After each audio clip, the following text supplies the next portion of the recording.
Hi friends, welcome back to Sangam Saviruchi cooking ಚಾನಲ್ಗೆ. ಇವತ್ತಿನ ರೆಸಿಪಿಯಲ್ಲಿ ನಾನು ಹುಣಸೆ ಹಣ್ಣಿನ ತಂಬುಳಿ ಮಾಡಿ ತೋರಿಸ್ತಾ ಇದ್ದೀನಿ. ನೋಡಿ, ನೀವು ಕೂಡ ಟ್ರೈ ಮಾಡಿ. ದಿನಾಲೂ ಒಂದೇ ಥರದ ಸಾಂಬಾರು ತಿಂದು ಬೇಜಾರಾಗಿದ್ದರೆ ಈ ರೀತಿ ಒಂದ್ಸಾರಿ ಟ್ರೈ ಮಾಡಿ. ಫ್ರೆಂಡ್ಸ್, ಇಲ್ಲಿ ತಂಬುಳಿ ಮಾಡಲಿಕ್ಕೆ ನಾನು ಒಂದು ನಿಂಬೆ ಗಾತ್ರದ ಹುಣಸೆ ಹಣ್ಣನ್ನು ತಗೊಂಡಿದ್ದೀನಿ. ಅದನ್ನು ಒಂದ್ಸಾರಿ ತೊಳಿತೀನಿ. ಹಾಗೆ ಅರ್ಧ ಗ್ಲಾಸ್ನಷ್ಟು ನಾನು ನೀರು ಸ್ವಲ್ಪ ಬಿಸಿ ಮಾಡ್ಕೊಳ್ತೀನಿ ಹುಣಸೆ ಹಣ್ಣು ನೆನೆ ಇಡಲಿಕ್ಕೆ. ಇವಾಗ ನೋಡಿ, ಇಷ್ಟು ಬಿಸಿ ಆದರೆ ಸಾಕು. ಒಂದು 5 ನಿಮಿಷ ಬಿಸಿ ನೀರನ್ನು ಹಾಕಿ ನೆನೆಸ್ಕೊಳ್ತೀನಿ, ಅಂದರೆ ಬೇಗ ನೆನೆಯುತ್ತೆ. ಅಷ್ಟರಲ್ಲಿ ನಾನಿಲ್ಲಿ 1 ಸ್ಪೂನು ಕಾಳುಮೆಣಸು, 1 ಸ್ಪೂನ್ ನಾನಿಲ್ಲಿ ಜೀರಿಗೆನ ಹಾಕಿ ಹುರಿದುಕೊಳ್ತೀನಿ. ಇವಾಗ ಹುರಿದಿದ್ದು ಆಗಿದೆ. ಇವಾಗ ಗ್ಯಾಸನ್ನು ಆಫ್ ಮಾಡ್ಕೊಳ್ತೀನಿ.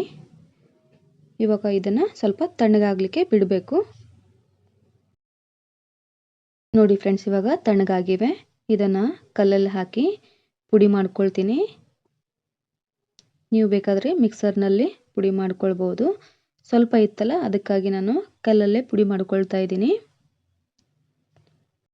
ಕಾಳು ಮೆಣಸು ಮತ್ತು ಜೀರಿಗೆ ಪುಡಿ ಹಾಕೋದ್ರಿಂದ ಖಾರವಾಗಿ ಸಾಂಬಾರು ಚೆನ್ನಾಗಿರುತ್ತೆ ಫ್ರೆಂಡ್ಸ್. ಇವಾಗ ನೋಡಿ, ಪುಡಿ ಮಾಡಿದ್ದು ಆಗಿದೆ. ಇಷ್ಟ ಆದರೆ ಆಯಿತು. ಇವಾಗ ಇದನ್ನು ಬಟ್ಲಿಗೆ ತೆಗೆದಿಟ್ಕೊಳ್ತೀನಿ. ಇವಾಗ ನಾನು ಬೆಳ್ಳುಳ್ಳಿನ ಜಜ್ಜಿ ತಗೊಳ್ತಾ ಇದ್ದೀನಿ ಫ್ರೆಂಡ್ಸ್. ಇವಾಗ ಬೆಳ್ಳುಳ್ಳಿ ಜಜ್ಜಿಕೊಂಡಿದ್ದು ಆಯಿತು. ಇಲ್ಲಿ ಹುಣಸೆಹಣ್ಣು ಕೂಡ ನೆಂದಿದೆ ನೋಡಿ. ಇದನ್ನು ಈ ರೀತಿ ಕೈಯಿಂದ ಕಿವುಚ್ಕೊಳ್ಬೇಕು. ಇವಾಗ ಎಲ್ಲ ಸಿಪ್ಪೆನೂ ತೆಗಿಬೇಕು.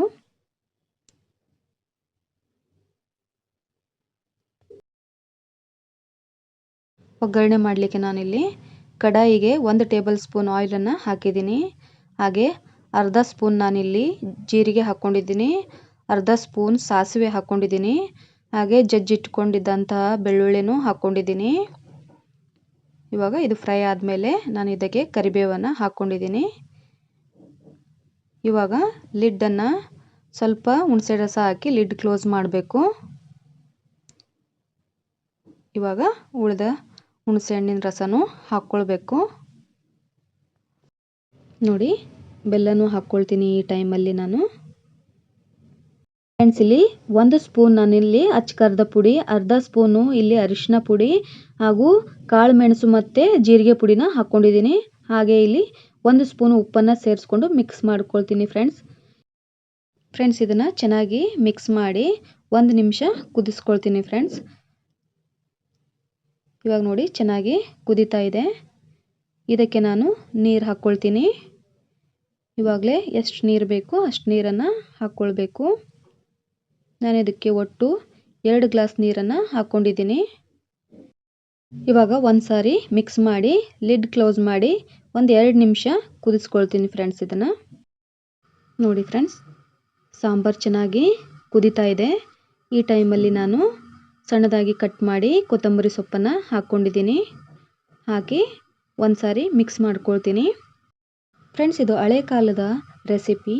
ಇದನ್ನು ನಮ್ಮ ಅಜ್ಜಿ ಮಾಡ್ತಾಯಿದ್ರು.